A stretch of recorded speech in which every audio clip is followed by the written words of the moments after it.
Buenas tardes, ¿cómo están? Bienvenidos a esta segunda parte de la cumbre de las 1000 empresas más importantes de México. Quiero recordarles cuál es nuestro hashtag, por si ustedes quieren subir algo a las redes sociales. Es gatito, hashtag cumbre1000, ahí lo tienen. Y bueno, estamos en todas las redes, estamos en Facebook a través de Mundo Ejecutivo, en Instagram lo mismo, Mundo Ejecutivo, y en Twitter, y desde luego vamos a estar dando retweets y haciendo networking más allá de lo que es aquí en la cumbre, también a través de las redes sociales. Y bueno, esta segunda parte se va a poner cada vez mejor y mejor. Vamos a empezar con este encuentro México-Panamá, que ya están aquí presentes, ahorita los va a presentar Luis Miguel más a detalle, pero yo quería desde luego darles la bienvenida nuevamente y dejarlos en muy buenas manos con nuestro moderador Luis Miguel Díaz Llaneza. Ustedes ya lo conocen, lo han visto porque es la estrella de Mundo Ejecutivo TV, además de que es el productor, es empresario y es consejero de Mundo Ejecutivo, y bueno, pues él va a estar aquí también dándoles la bienvenida. Luis Miguel, muchas gracias.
Perfecto, pues muchas gracias por retomar la agenda.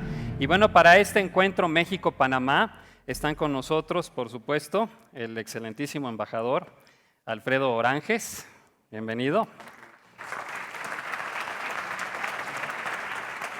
José Alfredo Rojas, ministro consejero de Inversión Privada de Panamá. Ricardo Alemán, presidente de la Cámara de Comercio e Industrias México-Panamá. Elena Achar, directora de Enlace Político de Gin Group. Y Gabriel Barletta, expresidente de la Cámara de Comercio y CEO de Star Holding. Pues me gustaría, José Alejandro, comenzar contigo. Tú, como representante de la presidencia de Panamá, si nos puedes dirigir y darnos un contexto acerca de la República Hermana de Panamá y la relevancia que tenemos México-Panamá en nuestras relaciones comerciales. Muchas gracias. Antes que nada, quisiera hacer un reprise histórico para poder, porque una de las ventajas competitivas más grandes que tiene Panamá es precisamente la utilización de su posición geográfica para poder generar ventajas competitivas, y es parte esencial de su modelo económico. Pero más que ser algo del presente o algo desde que el canal comenzó en 1914, es algo que ha venido pasando en los últimos 500 años. En Panamá fue donde hubo los primeros establecimientos, las primeras ciudades en tierra firme en el continente. En Panamá fue donde se descubrió el Océano Pacífico para el mundo occidental. Por eso se llama el Mar del Sur, pues está al sur de Panamá. En Panamá también, desde ahí se emprendieron las conquistas hacia el Imperio Inca, hacia Sudamérica. Y España, pues fue ahí donde consolidó, digamos, ese poderío en ese momento de ser la primera potencia del mundo. En ese momento habían las ferias muy famosas de Portobelo, que eran en los lugares donde, el lugar principal donde se generaba comercio. Y años después, en Panamá se descubre el oro de Estados Unidos, el Gold Rush en 1849, y bajaban con barcos el oro, lo cruzaban con mulas y después se trepaban en otro barco para llevarlos hacia Nueva York. 6 años después se termina la construcción de un ferrocarril transcontinental, el primer ferrocarril transoceánico del mundo, y ahí empieza, digamos, que toda esta parte logística, de una manera pues ya con tecnología. 70 años después, los Estados Unidos construyen el Canal de Panamá, y realmente eso ayuda a consolidar a Estados Unidos como la primera potencia del mundo. Entonces, de alguna manera tenemos más de 500 años con este modelo que lo hemos venido mejorando.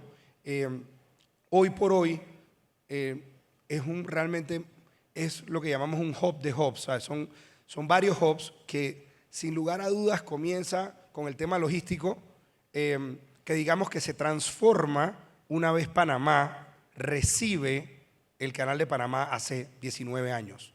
El Canal de Panamá en el siglo XX se convirtió en el activo militar y geopolítico más importante del mundo, y lo que nosotros hicimos o hemos hecho del año 2000 para acá es ir afianzando nuestro modelo económico alrededor de ese Canal de Panamá, especialmente si comenzamos por el tema logístico. Por ejemplo, hace 23 años empezó el sistema portuario, ya sabiendo que íbamos a recibir el canal, y hoy por hoy tenemos el sistema portuario más importante de América Latina. Aparte, tenemos la segunda zona libre más importante del mundo en el Atlántico, y tenemos en el Pacífico una de las 10 mejores zonas libres. Tenemos el ferrocarril que veníamos hablando, y tenemos un canal seco que conecta de océano a océano en 35 minutos, y con un hub aéreo para carga que ha venido incrementando su volumen y que tiene grandes perspectivas para poder seguir creciendo. Entonces, ese es el primer hub, el tema logístico. El segundo es un canal aéreo, que es el hub de Tocumen. Más de 30 aerolíneas, más de 1.300 destinos directos e indirectos, con una gran conectividad. El tercero es el hub de negocios y servicios. Tenemos el dólar, tenemos una gran cantidad de bancos de diferentes partes del mundo, tenemos en este momento la mejor estabilidad socioeconómico-política de Latinoamérica, y tenemos leyes especiales también, no solo para zonas libres y todo el tema logístico, sino que también sedes de empresas multinacionales por las cuales las empresas se pudieran establecer en Panamá y desde ahí manejar sus operaciones para toda Latinoamérica, tomando en consideración que tienes una gran conectividad de personas a través del aeropuerto, pero también de productos a través de la plataforma logística. Entonces, ahora, digamos que los hubs más recientes, porque seguimos reinventándonos, y por eso hoy que me entrevistaban me preguntaban, bueno, pero ¿cómo ha hecho Panamá para seguir creciendo por 15 años? O cómo en una era donde hay guerras comerciales y que el mundo en este momento no se percibe que va a tener un gran crecimiento económico, ¿cómo Panamá puede tener una proyección del 5.5% según el World Economic Forum, entre otras? Y es porque nosotros no nos quedamos en ese hub logístico del canal y demás, sino que hemos seguido desarrollando otros modelos económicos, otras plataformas que permiten servirle no solo a los 700 millones de personas de Latinoamérica y más de 1.000 millones del continente, sino que también a los más de 7.000 millones de personas en el mundo, como dice nuestro escudo nacional, Promundo y Beneficio. Entonces, de ahí hay otros hubs que se están desarrollando, por ejemplo, Value Added, añadir valor, que es básicamente, nosotros tenemos una gran cantidad de tratados de libre comercio y lo que estamos haciendo es generar un network con estos tratados de libre comercio, porque el modelo típico de un tratado de libre comercio es yo le vendo a usted y usted me vende a mí. Pero como tenemos esta posición geográfica y esta plataforma logística, la idea es poder traer insumos, productos a valores competitivos, a precios competitivos con estos tratados de libre comercio, mezclarlo con los productos panameños, generar economías de escala, generar valor y utilizar la plataforma logística para entonces también exportar de manera más competitiva. Así que eso es algo que se está desarrollando, ya hay varias empresas haciéndolo, de diferentes nacionalidades. De ahí hablamos del quinto hub, que es el hub digital, ¿no? Para el tema digital no solo es el futuro, es el presente. Y realmente pues pega en cada una, es transversal, pega en cada una de las áreas. Entonces, Panamá tiene, para el tema de data centers, por ejemplo, es sumamente importante no tener terremotos ni tener huracanes para proteger la integridad de la data. Pero además, porque tenemos una franja, que es la franja del Canal de Panamá, que goza de una neutralidad que más de 80 países reconocen. Y eso es muy importante porque no es lo mismo tener un data center en Suiza que en Irán. Y por ahí pasan los 7 cables de fibra óptica más importantes del continente, que pronto serán 9 en los próximos años, porque América Móvil está construyendo AMX2 y AMX3 con una redundancia a través del istmo. Entonces, y además tenemos lo que es considerada la 8ª mejor ley de la privacidad de la data, ¿ok? Que el Estado se ha despojado de esa data. Entonces, ahí se va generando como un canal de Panamá digital.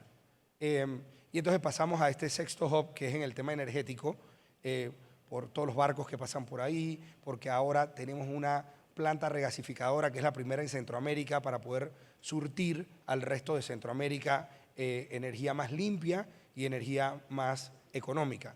Entonces, creo que el punto aquí a ver es que la forma, los modelos económicos de Panamá, que no se enfocan en una economía de 4 millones, sino que es para darle servicios a todos, pues genera una oportunidad muy interesante, y es la razón por la cual estamos aquí, de que analizando el contexto de lo que ha pasado geopolítica y económicamente en el mundo, es que las grandes potencias han sabido trabajar mejor en bloque.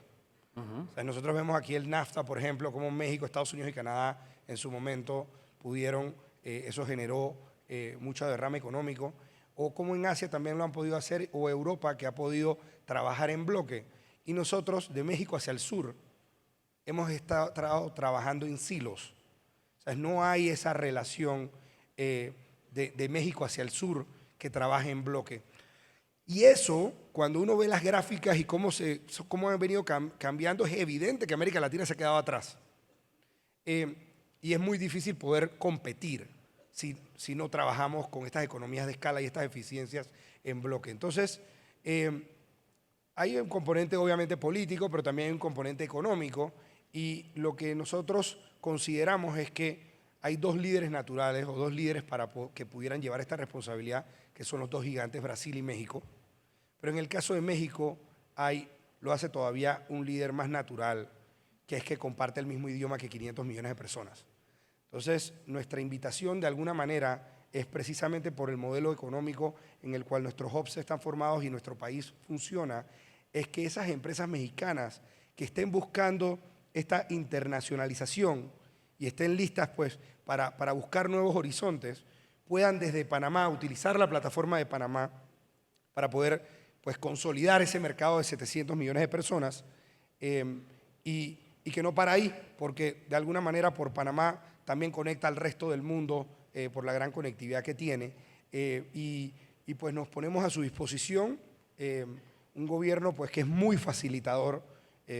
Mi rol, que es un rol nuevo, por ejemplo, se creó precisamente para facilitar las inversiones, tanto locales como extranjeras. Tenemos un equipo dándole seguimiento constantemente a las inversiones para poder facilitar y hacer que pasen y al mismo tiempo simplificar, estandarizar, digitalizar e intercomunicar cada uno de los procesos gubernamentales de manera de que puedan ser mucho más eficiente y pues mucho más competitivo.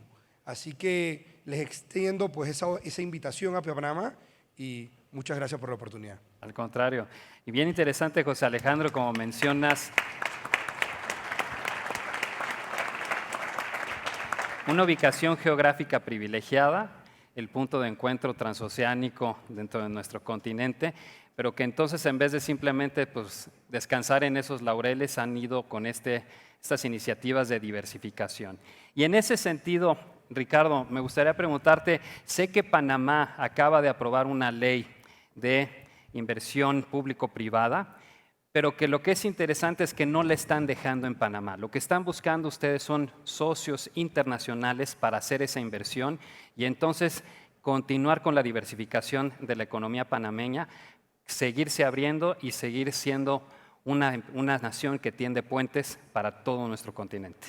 Muchas gracias. En primer lugar, tuve el privilegio de ser embajador de Panamá en este bello país de México del 2004 al 2009, donde lo que me permitió conocer el impulso que tiene el empresario mexicano y poder, cuando regresé a Panamá, soy abogado, seguir impulsando ese desarrollo.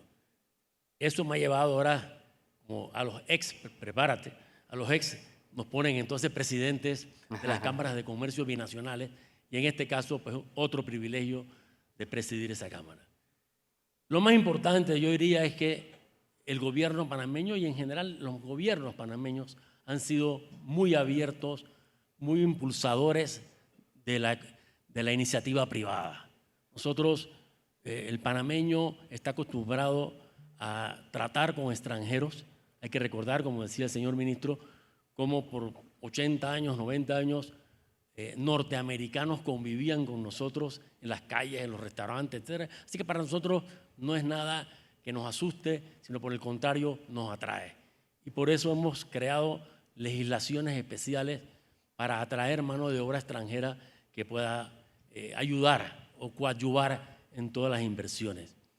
Una de esas es esa legislación efectivamente que recién se aprueba, que son las asociaciones público-privadas, con el interés realmente de que el sector privado pueda participar efectivamente y ciertamente en el desarrollo de los distintos proyectos que el gobierno nacional está lanzando. Hay una gran cantidad de proyectos que van desde carreteras, puentes, el metro. Panamá es un país tan pequeño, como decíamos, de 4 millones de habitantes, 75,000 kilómetros cuadrados. Y yo decía a veces, cuando me tocaba hablar como embajador, que Polanco era más grande que la ciudad de Panamá. Pero aún así, realmente tenemos ya, no hay nadie en Centroamérica que tenga un metro. Panamá ya tiene 2 líneas del metro, ampliándose segunda línea. Se acaba de licitar la tercera línea que va a cruzar el canal de Panamá hacia el oeste panameño. Entonces, ahí es donde requerimos de nosotros, del empresariado mexicano, que por cierto, es el tercer país con mayor inversión en Panamá, es México, seguido de Estados Unidos y China. Y México, el buque es mexicano, creo que es el quinto o sexto en orden que transita por el canal. Así que sí hay una influencia importante de inversión mexicana que estoy seguro las autoridades panameñas y nosotros los empresarios que aquí estamos y seguiremos viniendo, vamos a seguir ayudando a convencer a ustedes mexicanos, hermanos de sangre realmente, para que vayan a Panamá, conozcan nuestro país, conozcan el calor de los panameños y puedan contar con todo el apoyo para que realicen sus inversiones seguras, como lo hacen la gran cantidad de empresas mexicanas grandes que no las menciono porque me quedaría corto, probablemente con no quiero hacerlo, pero obviamente principales empresas trabajando efectivamente en Panamá.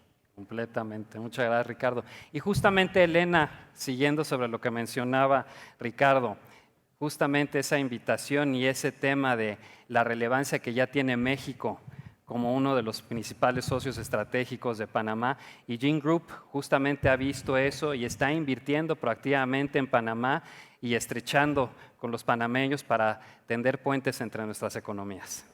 Por supuesto, bueno, antes que nada, muchas gracias, es un honor estar en este panel. Pues Gene Group está muy interesado ya, a partir de 2020 empezaremos operaciones en Panamá y le apostaremos al talento panameño primero, a desarrollar el talento panameño y después a la atracción de talento y a la retención de talento. Lo que queremos es generar empleados felices y eso se logra, la retención de este talento se logra a través de generar empleos que sean felices y que sus familias sean felices. Y nuestra empresa, como ustedes saben, el core business es la subcontratación laboral. Nosotros vemos que en Panamá ha habido un gran crecimiento, sin embargo hay grandes retos en cuanto al desarrollo del talento. Entonces, en ese sentido vamos a entrar con todas las energías, enfocados en todos los sectores de la economía, pero de una forma transversal, enfocados en capacitar a los jóvenes, que sabemos que en estos momentos en el mundo hay una gran demanda de los jóvenes que no tienen acceso al trabajo porque no están ligados su currículum a lo que está demandando el sector productivo. Y en ese sentido, una empresa de terciarización como es Gin Group es una articuladora entre esto, entre lo que está demandando el sector productivo. Como tú sabes, tenemos el contacto con nuestros clientes, pero también con nuestros empleados y con los que van a ser empleados. Entonces, estamos trabajando en new skills y en upskills de los que ya tienen nuestras empresas. Y Panamá va a ser nuestro hub del talento. Queremos ahí que básicamente, como tú sabes, estamos en una fase de crecimiento, España, Estados Unidos, y lo que creemos es que todas las empresas, así como nosotros, puedan enviar a sus empleados a capacitar a Panamá, porque es un país que tiene una gran calidad de vida, que está abierto al mundo, pero sin embargo también es una apertura, como lo dijo muy bien el ministro, a toda América Latina. Entonces vamos a apostarle mucho al tema de tecnología emergente, porque esos son empleos bien remunerados que generan buena calidad de vida para la gente. Y como te digo, queremos empleados felices, queremos ciudadanos felices y queremos dejar una huella social en este mundo. Y una empresa de terciarización es una gran forma de hacerlo, apostarle a la educación. Y el gran lema de campaña, por lo menos del presidente que acaba de entrar en Panamá, pues es la educación. Entonces eso nos llama mucho la atención. Nosotros sabemos como México que tenemos que diversificar nuestras exportaciones y para nosotros Panamá es un gran reto para ver hacia abajo, pero también para ver para Europa y para Asia, porque tiene todo el tema logístico. Y por el otro lado, como bien lo dijo el ministro, si ya tienen sectores maduros, como es el tema logístico, financiero, etcétera, toda la cadena de valor que esto lleva, para nosotros es una gran oportunidad de negocio. Si tú sabes, bueno, la cadena de valor del sector logístico es mantenimiento, etcétera. Y en este sentido, en estos momentos, en la industria 4.0, las tecnologías emergentes son empleos demandados donde las empresas se los están arrancando. Entonces, nosotros estamos apostando en ello. Tenemos ya un programa básicamente ready to go, y es con el que vamos a entrar como punta de lanza a Panamá para distribuirlo en toda América y convertir a Panamá en el hub del talento del mundo. Extraordinario, y me encanta que hablamos, y es más, el foro de hoy se rige por el tema de exportaciones, pero normalmente cuando estamos hablando de exportaciones tendemos todos naturalmente a pensar en productos, ¿no? Bienes, pero son bienes, servicios. productos, aguacates, etcétera. Y sin embargo, pues Gin está tomando justamente ese liderazgo de exportar servicios, exportar conocimientos, exportar acervo, que es algo también muy importante que se genera en México. Gabriel, me gustaría preguntarte a ti, tú como ex presidente de la Cámara, pero también como empresario, un dato también interesante acerca de Panamá, de acuerdo al Banco Mundial, es, bueno, mencionabas, Ricardo, el crecimiento, y mencionaba, ministro, el crecimiento reciente del 5%, pero los últimos años ha sido un crecimiento promedio del 7%, una cifra muy, muy atractiva. Y no solo eso, sino que también en la última encuesta del Banco Mundial de facilidad de hacer negocios o Ease of Doing Business, entonces pues lo coloca a Panamá ya en el lugar, si no me equivoco, 49 de 170. Entonces, pues todo eso habla a esa apertura y ese deseo de los panameños de ser verdaderamente una economía abierta, incluyente y que tiende sus brazos a todo el mundo. Muchas gracias por la invitación al Grupo Gin por este excelente evento que hemos tenido el día de hoy. y en especial al Gobierno Nacional por permitirnos acompañarlos en la tarde de hoy para poder promover y hablarles un poquito de todos los beneficios que tiene nuestro país. Como bien mencionas, el crecimiento económico del país ha sido envidiable en los últimos 15 años, un promedio de 7% de crecimiento de nuestro Producto Interno Bruto. Sin embargo, hay un tema que quisiera comentar porque me parece que es sumamente importante, y es el decrecimiento que tuvimos en los últimos 5 años, que visto desde el sector privado tiene que ver principalmente por 2 temas. El primero, no podíamos seguir creciendo en doble dígitos como estuvimos el quinquenio del 2009 al 2014, y de eso estábamos bastante claros, necesitamos una estabilización del crecimiento económico. Pero el segundo, no menos importante, se debió al distanciamiento que hubo del gobierno nacional con el sector privado. Y eso fue un tema que nosotros desde la Cámara de Comercio tomamos muy en serio al momento de las elecciones. Recordemos que nosotros tuvimos elecciones el 5 de mayo del presente año y el gobierno nacional tomó posesión el 1 de julio. Por lo cual fue muy importante la labor que tuvimos nosotros desde el sector privado en 2 temas. El primero, todo el sector privado tiene que tener una misma visión sobre el crecimiento del país. No podemos andar dispersados de que si los industriales quieren un tema, los comerciantes quieren otro, el sector turismo tiene otro. No, tenemos que actuar como uno solo, como el sector privado que va a recomendar y a trabajar como liazón con el gobierno nacional.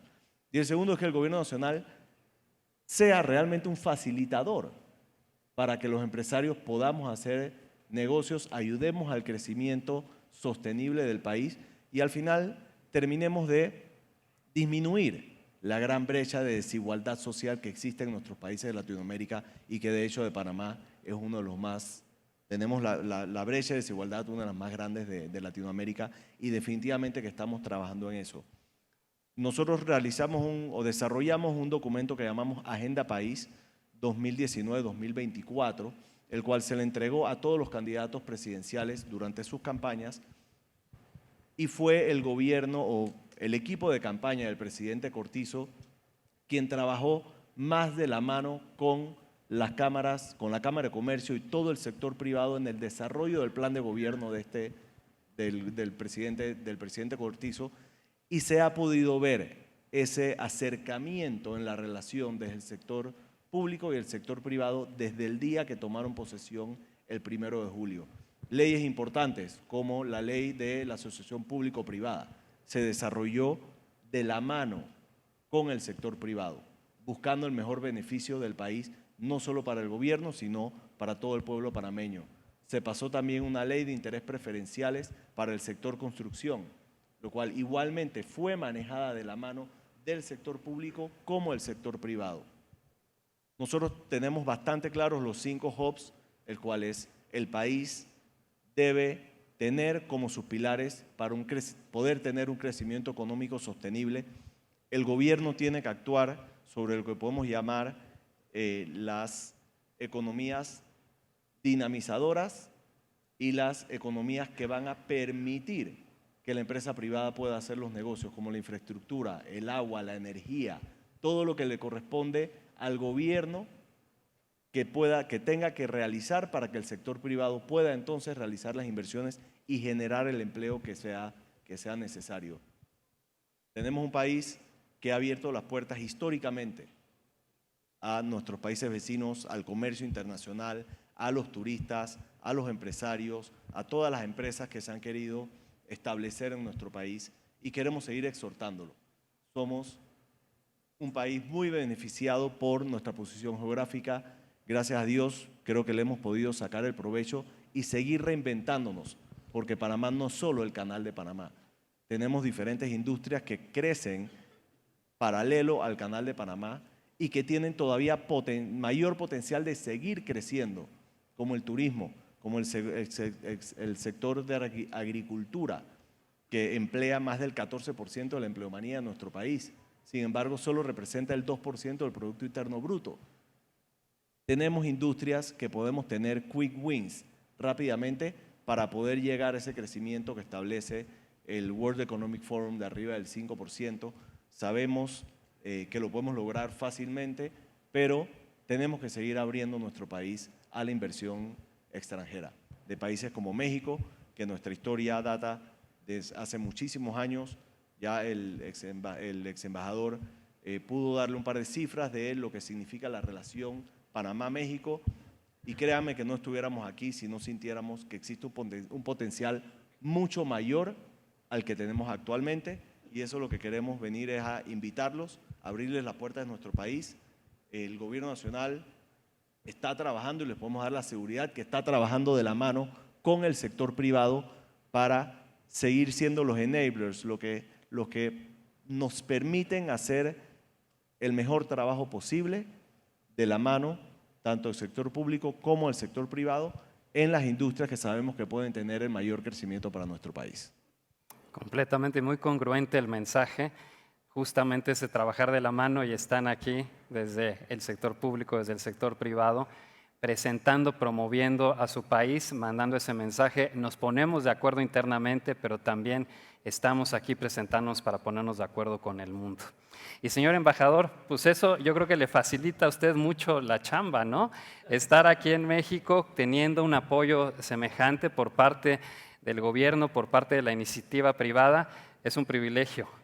Lo es. Y en primer lugar yo quiero manifestarle al gran pueblo mexicano lo que significa el gran honor de haber sido designado representante del gobierno de Panamá ante el gobierno de los Estados Unidos mexicanos por el señor presidente Laurentino Cortizo.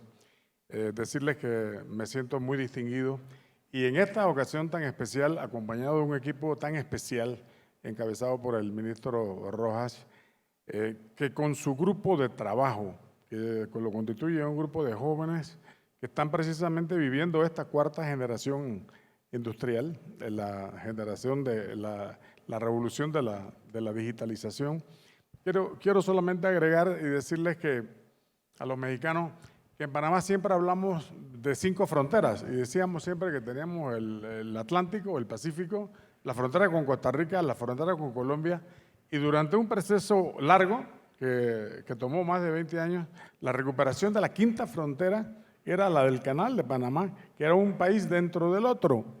Entonces, la conquista de esa soberanía total nos llevó a decir que habíamos conquistado la 5ª frontera y nos faltaba la 6ª. Y en el discurso del presidente Cortizo, la conquista de la 6ª frontera no se podía quedar en retórica, en que yo digo esto, no más, no. ¿Cómo vamos a conquistar esa 6ª frontera, que es la frontera de la pobreza, de la no inclusión, de la desigualdad? A través de la educación. Esta es la estrella del proyecto y del programa del presidente Cortizo y su gobierno, la educación. Nosotros es por eso que nos sentimos muy satisfechos de esta invitación del Grupo GIN y la identificación del ministro Rojas y su equipo de que es a través de un proceso de mejora y aceleramiento de la curva de aprendizaje, educando los talentos, podemos constituir en Panamá una plataforma no solamente para captar el talento panameño, sino el talento del mundo, hecho por mexicanos, con técnicas mexicanas y, como decía el ministro, en nuestro idioma, y nos sentimos muy honrados. Las palabras del señor Barletta han sido no solamente estratégicas, sino contundentes. Nuestro gobierno está trabajando de la mano con la empresa privada, y yo le voy a agregar algo. No se puede repartir miseria, se puede repartir en la riqueza. Los panameños, que sabemos que somos un país pequeño, como decía el ex embajador, somos a duras penas 4 millones de habitantes con 76.000 o 80.000 kilómetros cuadrados. Somos un país pequeño que tenemos que ingeniarnos y ofrecer valores agregados. Tenemos que ofrecer servicios de calidad. Y los servicios de calidad se ofrecen a través de una buena educación, de seguridad jurídica, de seguridad pública, para poder asegurar un clima de paz, de participación ciudadana, o sea, con desarrollo, no crecimiento. Ya lo dijo el señor Barletta, nosotros tuvimos 3 años consecutivos, 2 dígitos de crecimiento, y sabíamos que eso lo que nos causaba era mucha inflación. Era necesaria un poco de estabilidad. Pero ¿cómo seguir creciendo? Bueno, pues no mentir, decir cuáles eran las falencias nuestras y trabajar sobre ellas. Y una de esas era la falta de una buena educación adecuada, pero adecuada para este siglo, para ahora, porque la cuarta revolución industrial ya está entre nosotros. Nosotros tenemos que pensar en estas generaciones de jóvenes que desertan de su colegio, de su universidad, que no tienen empleo, para hacer una economía incluyente. Es por eso que hemos venido aquí, como de costumbre, con nuestros brazos abiertos, porque ha sido un punto de confluencia, como usted lo ha dicho, eso es Panamá. Desde hace 500 años recibimos como crisol de raza a todos los pueblos del mundo, pero hoy con equipos preparados para decirles, estamos fortaleciendo la institucionalidad del país, sin lo cual cualquier mesa de gobierno se cae. Es por eso que estamos en una reforma constitucional importante, es por eso que hemos aprobado una serie de leyes de contenido, tales como la de asociación público-privada, que venían dándose en el país, pero hoy tenemos un marco referencial jurídico para poderlos atender, para asegurarle a la empresa privada un rédito adecuado a su inversión, para asegurarle a la empresa privada una seguridad jurídica necesaria. Tenemos una ley de medicamentos que el presidente en su visita, que me honré acompañar con el presidente López Obrador, manifestó de frente, Panamá viene a comprar medicamentos económicos de buena calidad a México y venimos a adquirir de ustedes alta tecnología como la que nos está ofreciendo el Grupo GIN y otras empresas. De igual manera, nos han acompañado en esta misión varios empresarios panameños que también desean incrementar bilateralmente este comercio. Y por último, decirle que México no es un desconocido para nadie en el continente. Queremos y respetamos mucho a México porque, entre otras muchas cosas, recordemos que aquí se terminó de firmar el Congreso Anfictiónico de 1826 en Tacubaya. Y eso hace que México, desde ese momento, sea miembro de número de la Sociedad Bolivariana de Panamá, que es la segunda sociedad bolivariana después de la Venezuela que fundara el Libertador. Y eso tiene un contenido muy especial que mucha gente o muchas personas no entienden y no conocen. De allí, de ese Congreso Anfictiónico, parte las Naciones Unidas, la OEA, las cumbres de presidentes, el Parlamento Latinoamericano, el Parlamento Centroamericano y cualquier reunión que como esta nos convoca para hablar de nuestros problemas, de nuestros sueños y nuestros intereses. Y eso terminó aquí en México.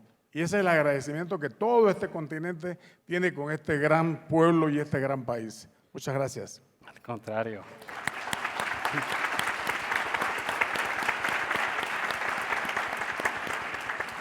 Bueno, parece que vamos a entrar en un intercambio pues un poco desnivelado, porque nosotros les vamos a estar proveyendo a ustedes capacitación técnica, capacitación en ciertas técnicas y demás, pero ustedes nos deberían de estar capacitando a nosotros justamente en modernidad, en civismo, en esta forma de hacer estas asociaciones público-privadas. Por supuesto, somos dos países con dos dimensiones, con 130 millones de habitantes, los problemas son diferentes a 4 y demás, pero creo que ustedes están abordando las cosas de una manera muy proactiva, retomando su constitución, actualizándola, tomando todos estos ejes de diversificación, pero siempre con el interés de hacerlo juntos, la iniciativa privada, el sector público y buscando el bienestar social de todos los panameños. Es un ejemplo a seguir y pues creo que sí deberían de también ustedes mostrarnos a nosotros cómo se pueden hacer también las cosas de una manera diferente y muy interesante. Pues ministro, no sé si quisiera usted dar algún mensaje final y decirnos qué es lo que espera usted de México, además de lo que ya nos platicó de todas las oportunidades que hay para México en Panamá, ¿qué esperan ustedes de nosotros? La verdad que yo creo que hemos cubierto casi todo. Lo que sí es que para los empresarios nos ponemos a su disposición el contacto a través de la embajada y a través de ProPanamá para que cuando decidan ir a visitar Panamá los acompañemos de la mano y facilitemos todos sus emprendimientos, de manera que desde la presidencia, de donde se coordinan 86 instituciones, vamos a poder darles o brindarles un concierge service, un servicio personalizado para poder hacer que esas inversiones pasen de ser un PowerPoint o un Excel y se conviertan en inversiones generadoras de empleo y con una alta rentabilidad y seguridad para ustedes. Muchas gracias. Vale.